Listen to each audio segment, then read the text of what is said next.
जानकी के 3 बच्चे थे, जिसमें से 2 लड़के विनोद और प्रमोद और 1 लड़की कविता थी। बिन बाप के बच्चों को जानकी ने खूब लाड प्यार से पाला। उसने कभी उन्हें कोई तकलीफ नहीं होने दी। माँ बाप दोनों की जिम्मेदारियां उसने बखूबी निभाई। समय बीता और तीनों बच्चे जवान हो गए। विनोद और प्रमोद अच्छी कंपनी में नौकरी पर लग गए, जहां उन दोनों को अपने मालिक की अमीर घर की 2 बहनों नैन्सी और सुप्रिया से प्यार हो गया। जानकी को भी दोनों लड़कियां पसंद आ गईं। फिर सबकी रजामंदी से शादी की तारीख पक्की हो गई। माँ, मैं तो अपने भाइयों की शादी में गाउन पहनूंगी। हाँ, तू तो ऐसे तैयारी कर रही है जैसे हमारी नहीं बल्कि तेरी शादी हो, हैं? और क्या भला, आखिर क्या जरूरत है बेकार में खर्चा करने की? माँ, ये तो तुम्हारी ही साड़ियों से कोई पहन लेगी, हैं? आखिर तुम दोनों भाइयों की इकलौती बहन है, इतना तो इसका हक बनता है। फिर जानकी ने अपने पैसों से कविता के लिए गाउन बनवा दिया। ऐसे ही शादी वाला दिन भी आ गया और जानकी की दोनों बहुएं ब्याह कर घर आ गई। कुछ दिन ऐसे ही बीत गए। एक रोज, बस अब जल्दी से अपनी बेटी के हाथ भी पीले कर दूं तो मैं अपने सारे फर्ज से मुक्त हो जाऊंगी। वैसे भी मैं अस्थमा की मरीज हूँ, न जाने कब क्या हो जाए। तभी जानकी की दोनों बहुएं वहां आ गईं। अगर दोनों माँ बेटी की खुसुर फुसुर खत्म हो गई हो तो घर के कुछ काम कर लें, और नहीं तो क्या, अब हम दोनों सारा दिन किचन में रहकर खाना बनाएंगी क्या? ना बाबा ना, हमसे तो ना होगा ये। चल कविता, रसोई में बर्तन रखे हैं, उन्हें धो दे, फिर खाना बना ले जाकर। इस तरह दोनों अमीर घर से आई बहुएं सास ननद से घर के काम करवाने लगी। दोनों बड़े घर से आई थी, लेकिन फिर भी उनके मन में लालच भरा हुआ था। सुनिए जी, ये माँ जी कविता को कुछ ज्यादा ही प्यार करती हैं। अब कल की ही बात लो, माँ जी ने अपनी सोने की बालियां कविता को दे दी। मुझे तो डर है कहीं एक दिन वो ये घर भी उनके नाम ना कर दें। और क्या, वैसे भी किसी के मन में कपट आते कहाँ देर लगती है। दोनों बीवियों ने अपने पति के मन में बीज बो दिया। फिर क्या था, अगले ही दिन विनोद और प्रमोद वसीयतनामा लेकर अपनी माँ के पास पहुंच गए। माँ, इन पेपर्स में साइन कर दो। कैसे पेपर्स, और क्या लिखा है इसमें? यही कि आपको कुछ हो गया तो आपकी ये सारी प्रॉपर्टी हम में बंट जाएगी। अपने जीते जी तो मैं ऐसा नहीं करूंगी। माँ, आप मेरी चिंता क्यों कर रही हो? और वैसे भी अभी तो मैं पढ़ ही रही हूँ। आप ये घर बेझिझक होकर साइन कर दो। अपनी बेटी की बात मानकर जानकी ने वैसा ही किया। लेकिन अब तो जैसे नैन्सी और सुप्रिया का सपना पूरा हो गया। एक रोज दोनों भाई ऑफिस के काम से शहर से बाहर गए होते हैं और कविता की दोनों भाभियां किट्टी पार्टी में गई होती हैं। तभी अचानक जानकी की तबीयत खराब हो जाती है। दोनों भाभियां फोन नहीं उठा रही, अब क्या करूं? माँ, तुम चिंता मत करो, मैं तुम्हें अभी अस्पताल लेकर चलती हूँ। कविता बाहर ऑटो ढूंढने जाती है, लेकिन जब तक वो वापस आती तब तक जानकी दम तोड़ चुकी थी। अपनी माँ की मौत के सदमे से कविता को बहुत गहरी चोट पहुंची थी, लेकिन अभी उसका दुख दूर नहीं हुआ था कि उसकी दोनों भाभियों ने वो कर दिया जिसकी उसे उम्मीद नहीं थी। नहीं भाभी, मैं इस घर को छोड़कर कहीं नहीं जाऊंगी। इस घर में मेरी ये माँ की यादें बसती हैं, लेकिन तुम्हें हमारे साथ ये घर छोड़कर जाना ही होगा, क्योंकि हमने ये घर बेच दिया है। तुम ऐसा कैसे कर सकती हो भाभी? नहीं, मैं अपने रहते इस घर को नहीं बेचने दूंगी। इसके अलावा तुम्हारे पास कोई ऑप्शन भी नहीं है, क्योंकि माँ ने ये अपने दोनों बेटों के नाम कर दिया था। दरअसल उस रोज उन्होंने वसीयतनामे पर अपना ही नाम लिखा था, कविता का नहीं। कविता मजबूर थी, वो कुछ नहीं कर पाई और मजबूर होकर अपनी भाभियों के साथ चली गई। कविता हमेशा अपनी माँ को याद करके रोती रहती। ओफो, अब ये तुम्हारा रोना धोना आखिर कब तक चलेगा? चलो अब ये सब ड्रामा बंद करो और घर के काम करो जाकर। आखिर कब तक मुफ्त की रोटियां तोड़ेगी? हाँ, उठो अब, और रसोई में बर्तन पड़े हैं, उन्हें धो लो, फिर कपड़े भी धो लेना, लेकिन पहले रसोई में जाकर नाश्ता बना लो। अगर मैंने इनकी बात नहीं मानी तो ये दोनों मुझे घर से निकाल देंगी, फिर मैं कहाँ जाऊंगी? अब कविता सारा दिन घर का काम करती और जब समय मिलता तब आधी रात को पढ़ने बैठती। एक दिन घर में विनोद और प्रमोद की बिजनेस पार्टी थी। उसमें क्लाइंट्स के साथ उनकी वाइफ भी आई थी। सारी तैयारी कविता ने अकेले कर ली। तभी पार्टी में एक औरत ने नैन्सी से पूछा, ये लड़की कौन है नैन्सी? ये हमारी नौकरानी है। ये सुनकर कविता को बहुत बुरा लगा और वो बिना किसी से कुछ कहे उस घर से चली गई। लेकिन उसे कहीं ठिकाना नहीं मिला, इसलिए वो फुटपाथ पर रहने लगी और भीख मांगकर अपना गुजारा करती, साथ ही अपनी पढ़ाई भी करती। समय बीतता रहा और एक दिन उसकी मेहनत रंग लाई। उसने एसएससी की परीक्षा पास कर ली। फिर भीख मांगने वाली एक गरीब ननद इनकम टैक्स अफसर बन गई। ऐसे ही समय बीता। एक रोज, हे राम, हम लुट गए, बर्बाद हो गए। क्या हुआ? ऐसे क्यों चिल्ला रही हो?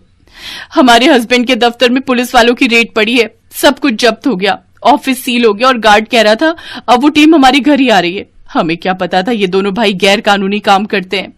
क्या? अब हम कहाँ जाएंगे?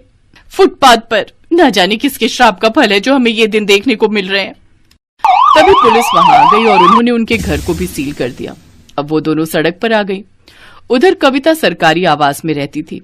उसने जब अपने भाइयों के बारे में अखबार में पढ़ा तो वो खुद को उनसे मिलने से रोक नहीं पाई। वो अपनी कार से जा ही रही थी कि तभी उसने अपनी दोनों भाभियों को फुटपाथ पर बैठे देखा। भाभी, आप दोनों यहाँ? ये सब कैसे हो गया? मैंने अभी अभी अखबार में देखा जो कुछ भी आपके साथ हुआ। ये सब हमारे ही कर्मों का फल है कविता। हमने जो तुम्हारे साथ किया उसकी सजा हमें मिल गई। अब तुम हमें माफ कर दो। हाँ नैन्सी, अब तुम हमें माफ कर दो। आप दोनों घबराओ मत और मेरी गाड़ी में बैठो और मेरे घर चलो। तुम्हारी गाड़ी? तुम्हारा घर? हाँ, अब मैं एक इनकम टैक्स ऑफिसर बन गई हूँ। अपने दोनों भाइयों को छुड़वाने के लिए कुछ करती हूँ मैं। खुशी के मारे उसकी भाभियों ने उसे गले से लगा लिया। उसने अपने भाइयों की भी जमानत करवा दी। अब दोनों भाइयों ने कसम खा ली कि वो अब ईमानदारी से काम करेंगे। अब दोनों अमीर भाभियां अपनी गरीब ननद के बड़प्पन के आगे झुक गई, क्योंकि आज उनकी गरीब ननद उन दोनों से भी ज्यादा अमीर थी। प्रज्ञा के पिता एक गरीब मजदूर थे जो एक किराना स्टोर पर मजदूरी करते थे, जिससे उनको 6,000 रुपया महीना मिलता था और वो इसी में अपना घर चलाते थे। जैसे तैसे उन्होंने प्रज्ञा को 12वीं तक पढ़ाया। वो आगे पढ़ना चाहती थी, मगर उसकी माँ विमला उसे आगे पढ़ाने से मना कर देती है। सुनो, हमारी प्रज्ञा अब जवान हो गई है, अब हमें इसकी शादी कर देनी चाहिए। लेकिन वो आगे पढ़ना चाहती है। क्या करेगी पढ़कर? आगे जाकर भी तो चूल्हा चौकाई करना है और फिर हमें अपने बेटे को भी तो पढ़ाना है। दोनों की शादी का खर्च हम नहीं उठा सकते। लड़कियों का समय पर हाथ पीले हो जाए तो अच्छा रहता है। शायद तुम ठीक कहती हो। प्रज्ञा के पिता अब उसके लिए लड़का ढूंढने लगते हैं। कुछ ही दिनों बाद पंडित एक बड़े घर का रिश्ता लेकर उनके पास आता है। सबकी रजामंदी से प्रज्ञा और मोहित की शादी हो जाती है। शादी के बाद कैसा लग रहा है तुम्हें प्रज्ञा उस 25 गज के मकान से 200 गज की कोठी में आकर? मायका तो मायका होता है मोहित जी, फिर वो चाहे 25 गज का घर हो या महल। अच्छा, अब ये सब छोड़ो। अब तुम ये बताओ, नाश्ते में क्या बनाओगी? जी, आलू के पराठे। अरे नहीं नहीं, वो सब तो गरीब लोग खाते। अब तुम झोपड़ी की नहीं बल्कि एक बड़े घर की बहू हो, इसीलिए हम नाश्ते में पिज्जा खाएंगे। क्या कहा जी? पिज्जा? वो क्या होता है जी? ओ भाभी, आपको पिज्जा नहीं पता क्या? तुम भी कैसी बातें करती हो सुनैना। भला इस गरीब ने कहाँ पिज्जा खाया होगा? इसने तो कभी पिज्जा का नाम भी नहीं सुना होगा, तभी तो इतनी हैरान है। ठहरो, मैं अभी पिज्जा ऑर्डर कर देता हूँ। मोहित उस रोज सबके लिए नाश्ते में पिज्जा ऑर्डर करता है। वो पिज्जा प्रज्ञा को बड़ा पसंद आता है। उसने आज से पहले कभी पिज्जा नहीं खाया था। उस रोज के बाद वो हर हफ्ते पिज्जा जरूर खाती। कुछ महीनों बाद उसकी छोटी ननद सुनैना की शादी भी एक बड़े घर में हो गई। प्रज्ञा की 2 नंदें थी। बड़ी ननद की शादी भी अमीर घर में हुई थी। वो अपने पति के साथ बैंगलोर रहती थी, जबकि छोटी वाली शादी के बाद मुंबई चली गई। ऐसे ही समय बीता और अब प्रज्ञा ने एक बेटी को जन्म दिया। लेकिन बच्चा होने के बाद भी उसे कभी अपने पति से तो कभी अपनी सास से अपने गरीब मायके के लिए ताने सुनने पड़ते। दरअसल प्रज्ञा को उसके ससुर अपने घर की बहू बनाकर लाए थे, क्योंकि उनको प्रज्ञा जैसी समझदार और सीधी सादी बहू ही अपने परिवार के लिए चाहिए थी। लेकिन प्रज्ञा को अक्सर अपने पति से ताने सुनने को मिलते। उसकी बेटी अब 6 साल की हो गई। उसे भी पिज्जा बड़ा पसंद था, लेकिन मोहित के ताने अभी भी कम न हुए, जिससे परेशान होकर उसने एक रोज सोचा, बस अब बहुत हुआ, अब मैं यहाँ और नहीं रह सकती। अगर मोहित को मुझ गरीब पत्नी को लेकर इतनी शर्मिंदगी है तो मैं अपनी बेटी को लेकर यहाँ से चली जाती हूँ। वो ऐसा सोच ही रहा था कि तभी मोहित को किसी का फोन आता है। ये क्या हो गया? मैं बर्बाद हो गया। क्या हुआ जी? जिस कंपनी पर मैंने पैसा लगाया था वो फ्रॉड निकली और मेरा सारा पैसा लेकर भाग गई। मैं तो बर्बाद हो गया। मैंने सारी जमा पूंजी उस पर लगा दी थी, यहाँ तक कि यह घर भी गिरवी रख दिया था। अब उनका सब कुछ चला गया और अब मोहित अपने परिवार के साथ किराए के घर में रहने लगा। आप कब तक यूं ही परेशान रहेंगे जी? ये लो आलू के पराठे बनाए मैंने। रिया का मन था पिज्जा खाने का, लेकिन हमारे पास अब उतने पैसे नहीं है, इसलिए यही बना दिए। उसे तो बड़े पसंद आए। ऐसे 3 महीने बीत गए। जब प्रज्ञा की दोनों नंदों को इस बारे में पता चला तो दोनों बहनों ने दिल्ली जाने का फैसला किया। हमारे भैया भाभी के साथ इतना कुछ हो गया और उन्होंने हमें बताया तक नहीं। इस वक्त उनको हमारी जरूरत है। आप बिल्कुल ठीक कहती हो दीदी, हम यहाँ इतनी अमीरी में अपनी जिंदगी काट रहे हैं और वो गरीबी में। हमें चलकर उनसे मिलना चाहिए। दोनों नंदे जब अपने भाई के किराए के घर में पहुंची तो वो दोनों बहुत दुखी हुई। इतना कुछ हो गया भैया और आपने हमें बताया भी नहीं। क्या ही बताता मैं कि तुम्हारा भाई बर्बाद हो चुका है। गृहस्थ जीवन में जब मुश्किल आती है ना दीदी, तो दिमाग शून्य हो जाता है। लेकिन इतने दिनों बाद तुम दोनों को देखकर मुझे बड़ी खुशी हुई। भाभी, बड़ा दुख हुआ ये सब जानकर कि भैया का सारा बिजनेस डूब गया।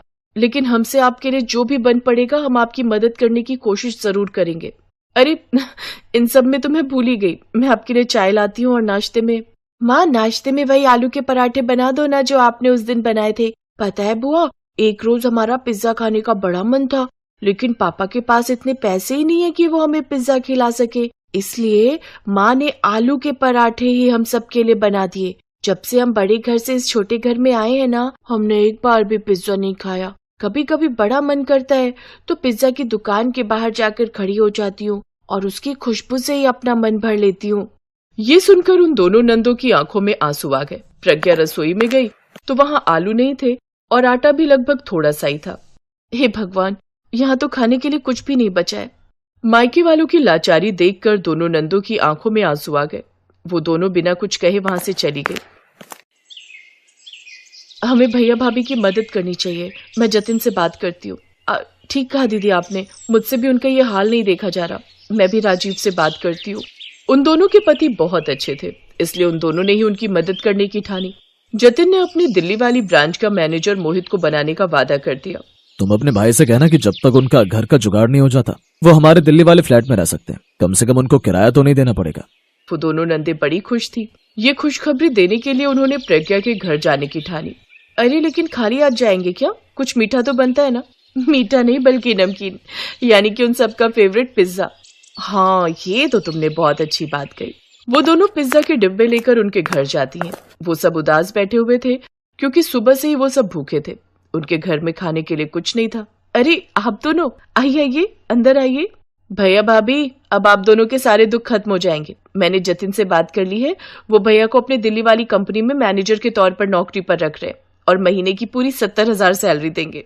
और राजीव ने आपको अपना दिल्ली वाला फ्लैट रहने के लिए दे दिया है। अब आपको किराया भरने की कोई जरूरत नहीं। सच में तुम दोनों ने हमारी परेशानी खत्म कर दी। आपका बहुत बहुत शुक्रिया ननद जी, आप दोनों ने हमारी सारी मुश्किल हल कर दी। लेकिन अभी एक और सरप्राइज बाकी है। रिया बेटी, तुम्हें पिज्जा खाना था ना? आज हम सब मिलकर पिज्जा पार्टी करेंगे और वो भी कोल्ड ड्रिंक के साथ। अब वो सब साथ में पिज्जा खाते हैं। इस पिज्जा के लिए मैंने तुम्हें बहुत जलील किया था ना प्रज्ञा, अब तो मुझे माफ कर दो। गरीबी क्या होती है ये मैंने गरीबी में रहकर जाना, लेकिन अब नहीं, अब मैं बिल्कुल बदल चुका हूँ। अब मैं खूब मेहनत करूंगा और अपने परिवार को फिर से वो सब खुशियां दूंगा।